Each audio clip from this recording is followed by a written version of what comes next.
Hey guys, how are we doing? Welcome to Walking Boxing. It is Sunday, September the 22nd, 2024. And you're going to have to give me a couple of seconds here to wipe the egg off my face. Because this morning in London, England at Wembley Stadium, Daniel Dubois, I was going to call him Dubois, but Daniel Dubois has knocked out Anthony Joshua in the 5th round to retain his IBF heavyweight title. Now, I'm happy to admit I was wrong. My video yesterday, I said I was a little bit underwhelmed by the whole thing. I thought that Dubois was custom made for Anthony Joshua, especially for that big right hand that Joshua has. Well, happy to say I was wrong.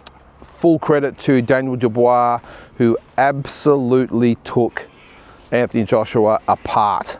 Knocked him down 4 times, and just a totally dominant display from Daniel Dubois. And I've got to say, I didn't think he had it in him. Probably yesterday again, unfairly, probably questioned Dubois' heart.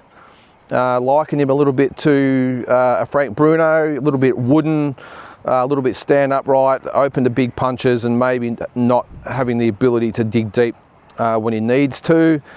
Well, again, I was wrong, because Daniel Dubois showed that he's at the level. And while there's probably a lot of people out there that maybe weren't surprised that he won the fight, it was the way in which he did it. Totally dominant right from the opening bell. And as I said, totally took Anthony Joshua apart, and it's raised some big questions in the heavyweight division now. What happens with the whole thing? And one thing it probably has done is unlock a lot of different scenarios now. So because up to this point, it was probably, if Joshua had won, it would have been, well, he would just sit out the winner of Usyk and Fury, or whatever it might be. Or even if Fury loses, he'd still probably fight Fury. But yeah, it's definitely raised a lot of questions and really put some big fights out there for all concerned, hasn't it? So the big question though is what happens to Anthony Joshua. But anyway, we'll get to that. But to the fight itself, look, I don't know whether it was the nerves or it was the game plan, whatever it was, but the way Daniel Dubois came out super aggressive really set the tone for the fight.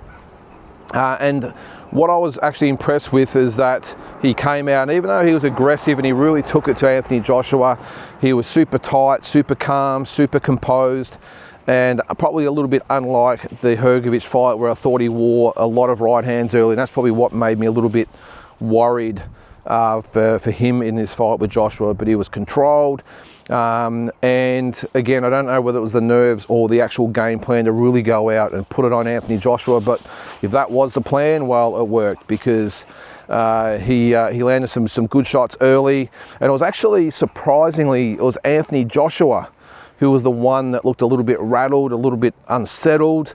Got to remember, this is 96,000 people in the house at Wembley Stadium. Wow, you talk about sort of, you know, the home of boxing. Wow, it's got to be England, doesn't it? These aren't just casual fans that go out for a night out with the boys. These, most of them are hardcore, rusted on fight fans, and to get 96,000 people there, I just shudder to think the amount of money this fight made, by the way, because if Canelo and Berlanga a couple of weeks, or last week, made about 85 to 90 million dollars with the gate and pay-per-views, this would have to be well over 100, you would think, because the tickets probably weren't as expensive as they were in Las Vegas. But what an event, and just the crowd and the atmosphere. And I don't know whether that was maybe a case of why maybe it just made Dubois rise to the occasion a little bit more and have a little bit of success. And when he did have that success, that Anthony Joshua, with that crowd noise and everything, maybe just it did unsettle him. I'm not sure, but this is a guy, by the way, who's fought in front of those crowds, you know, numerous times before. So maybe it's not the case. Maybe he was just a young, tough, determined guy who unsettled him. I don't know, but so we dropped him at the end of the first round there, and geez, it was a ripper shot. And Anthony Joshua, he just made or committed the cardinal sin. He went back in a straight line with his chin up in the air, and Dubois just timed him beautifully, and a big overhand right, and down he went. And it really, if there had been probably another 30 seconds to go in that round, I'd say the fight would have been all over right then in round number 1. But you would have thought maybe that Anthony Joshua would have taken that as a bit of a wake-up call and got back to basics, but it was the same old in the next few rounds. And what was there, 4 knockdowns in the fight, including obviously the last one that ended proceedings. But yeah, I was really surprised not only by Dubois' performance, but the fact that Ben Davison in Anthony Joshua's corner at no stage, from what I saw anyway, at no stage did he actually say to Anthony Joshua, Anthony, we need to reset, we need to regroup, we need to compose ourselves again, so to take a round off. I think that just would have been the smart way. And I'm by no means a world-class trainer or anything like that, so I'm not pretending to be, but I was just really surprised that, as I said, like Ben Davison didn't say to Anthony Joshua after the 3rd or 4th round, you need to take a round and just get your faculties back, because he was trading with Dubois. He was continually getting tagged, and he looked rattled, he looked unsettled, he looked he just had no composure whatsoever, and he was getting nailed, more importantly. So that's what can happen sometimes in those fights, where you just take that round off, just get back on the jab, give the round away, and just take the round to compose yourself. And it's probably a little bit that I've been big on with Nikita Tszyu as well, because he just refuses to take a step back and try and regroup. But anyway, that's another conversation. But yeah, into the 4th round, look, Joshua did look like he maybe hurt Dubois at the end of that 4th round. So he came out, that's probably the worst thing that probably happened, to be honest, because when you think about it, he came out in the 5th round, and even though he had a little bit of success again, he then went after Dubois, who quite calmly lured him back into the corner and just waited, and then just lowered the boom, and what a right hand it was. And again, Joshua committing the cardinal sin of coming straight ahead with his chin up in the air, his left hand down, threw the right hand, and got caught mid punch, and down he went. And it wasn't just a stoppage, this was a knockout. Excuse me, those got tangled up there, don't want to get you dizzy. But yeah, just a complete performance from Daniel Dubois.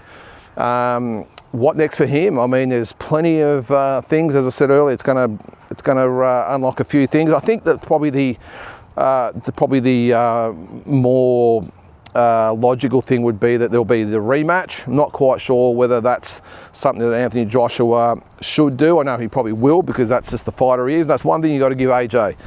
He doesn't duck opponents. He doesn't shy away from the big fights and the challenges and everything else. So you've got to give him credit for that. But I think in this case, I understand what he did against Ruiz, taking the fight, of course, that was a big upset. Taking the Usyk fight again, I thought he actually fought pretty well in the rematch. I don't think in this case it's a great idea to be taking on Dubois again, because if anything, Dubois is probably going to do it quicker this time, I would think. Maybe they might tweak a few things here or there, but when you get dominated like that, it's not like it's not like that maybe the Ruiz fight, where it was a new opponent, it was short notice, it was in a foreign country, the States. Maybe he wasn't quite mentally on, I'm not quite sure, but I don't think you could make those same assertions for this fight. I mean, the fight's been locked in for a long time. He knew what he was in for. There was going to be 90,000+ people there. He knew Dubois was an opponent. He knew everything about it, so I don't think we can sort of use that. I just think he was clearly just beaten by a more determined fighter on the day, and he's going to have to live with that. But if he does take the rematch, I'm just not sure. From what I saw in the fight today, I just don't see how or what adjustments he could maybe make that is going to get the job done against Dubois, except for him being the one that lands a big bomb this time and maybe unsettles Dubois. I'm not sure, but either way, that seems to be the most logical fight that's going to happen next. And of course, we've got Usyk and Fury in December. So it looks like for the next probably 9 to 12 months, we sort of have an idea of what's happening in the division. We're going to have Usyk and Fury 2, and we're going to have Dubois and Joshua 2. So a couple of big fights there in the makings. But what's good about it, if Dubois does come through that, then do we see maybe Joseph Parker sort of thrown in the mix? Do we see a Zhang thrown in the mix? Do they have to wait longer? It's just a fascinating time, and this is what's great about sometimes these upsets that happen, because it just throws everything in the air and creates fights that maybe we might not have seen in the past. But overall, look, I did see in the press conference afterwards, Eddie Hearn saying obviously it will definitely not be AJ's fight, which of course we knew that wasn't the case. But what appeal has he now got? He's been at the top for a long time. He's pushing 35 years of age. Of course, the Olympic gold medalist. The question has to be asked is, what does this do not only to his appeal going forward? I'm sure the Dubois rematch will do just as good a numbers after this. But if he does lose, well, you have to say that's curtains. But my biggest question is that probably at this point, before obviously having seen the rematch, if it does happen, is the legacy of Anthony Joshua now. What does it do to him? Because for me, I don't know, I sort of wiped off the Ruiz fighters as being an upset that he took against, again, a late replacement who just caught him. And it's happened a lot of times in boxing history where, you know, the underdog will just surprise the champion. I get that. The Usyk fight, well, I think he was just beaten by a better fighter of his generation. But this fight here, it just, from me, poses some real questions on where he sits in world boxing history or heavyweight history. So only time will tell. But if he can't get over Dubois the next time, I'm just not quite sure where it leaves Anthony Joshua. I mean, he's had some good wins in his career, but geez, he's had a couple of real heavy losses as well. So anyway, only time will tell that. Probably a little bit like his mate Tyson Fury. If he can't beat Alexander Usyk in December, where does that leave him as well? So it's some big stakes out there at the moment with these two guys. And again, the strangest thing of all this is they've never actually fought each other. But anyway, we're getting off track. Just a massive congratulations to Daniel Dubois. Again, I'll take it on the chin. I was wrong. I didn't think he had it in him. Just a complete performance by him, and really legitimises now that IBF belt. Of course, it doesn't make him the champion. He did say afterwards that he's the best heavyweight in the world. Well, I do dispute that. I think Usyk and Fury would both beat him, but you know, he has got that IBF belt now, and he's going to get some big fights and some big paydays, and he's still a young guy. Let's not forget that as well. So some fascinating things going to happen in the heavyweight division over the next 9 to 12 months. One last thing before I go. I saw yesterday, this wasn't quite sure what to make of this one either. I was just talking about Canelo and Berlanga, and of course the UFC was on the same night. And I think I said in the couple of previous videos that I didn't really see much about the UFC in Las Vegas when I was there, and it was really surprising because I thought the UFC, they love to be number one. They really market the corporation really well, their events really well. And I was really surprised that in Vegas it was all Canelo and Berlanga, and of course on the night sold out, massive pay-per-views, massive gate, all that sort of stuff. And I was probably wondering about how the UFC side went because of it, because as I said, I didn't see much of it, and it has been reported that the event was a flop and it lost $20 million. And that wouldn't surprise me. It wouldn't surprise me at all. And it's an interesting one. I actually like it in some respect, if it is correct, by the way, because I think it just might give, firstly, Turkey LL Sheikh just a bit of a wake-up call that, you know, it's not all just about just having the money and the backing and everything else, and just thinking you're just going to come in and take over the sport, and especially probably someone like Canelo Alvarez and his drawing appeal and his popularity and everything else. And I just think it might be good for him to go, well, okay, it's not just a matter of just coming in and taking over the sport, you know, and maybe not being as arrogant about it and having this sort of Gestapo type of mentality that you're either with us or we're going to blackball you or something like that. So I actually didn't mind. And also on the flip side as well, Dana White has made noise about entering in the boxing, and I think it would also give him a bit of a wake-up call that yeah, it's not going to be maybe as easy as they all think, and especially with the Dana White thing. I know. Look, I'm a massive rap for Dana White. I just think he has done an absolutely fantastic job with the UFC. I mean, they're all just the amount of money it generates and what the corporation's worth and the events they put on and his whole attitude about things. I really like Dana White. I don't like the fact though he's looking at boxing. I just don't think it'd work. I don't think his model would work in boxing. I think they like the corporation approach more than anything, which means they control.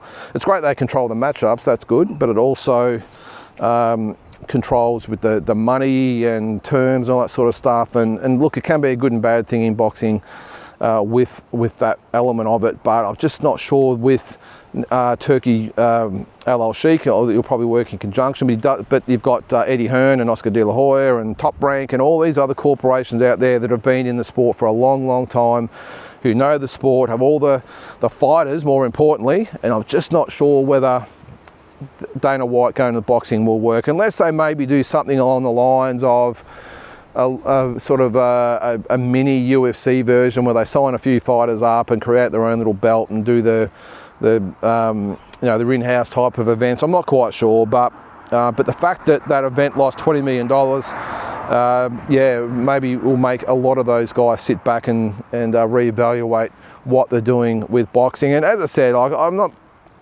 not really on either side. I don't really care, but I'm actually quite happy that Canelo Alvarez stood his ground, said, I don't care what you're doing down the road. I don't care that Turkey Al Sheikh's in there throwing his money around. I'm Canelo Alvarez. I'm going to back myself. I'm going to back my brand, back the organisers, and we're going to put on a great event. And even though the opponent probably left a little bit to be desired, this is still Canelo Alvarez we're talking about. And I just like it that Dana White and Turkey Al Sheikh, as good as they've been in what they do, just had to maybe eat a little bit of humble pie and maybe give Canelo Alvarez a little bit more respect than what he'd been given, just in my opinion. So, and Oscar De La Hoya apparently was at the UFC as well. I don't think that was a great look either, but that's a different story. But anyway, there's just food for thought. But again, congratulations to Daniel Dubois, a magnificent performance against Anthony Joshua. Wish him all the best going forward. Let's hope we get that rematch. Of course, we're looking ahead to Usyk and Fury as well. So some big things happening in the heavyweight division. Just when you thought it was maybe winding down a little bit with the end of the careers of these guys, all of a sudden it's been regenerated and we've got some massive fights out there on the horizon. So guys, that is it for today. Hope you have a great Sunday and we'll catch you tomorrow.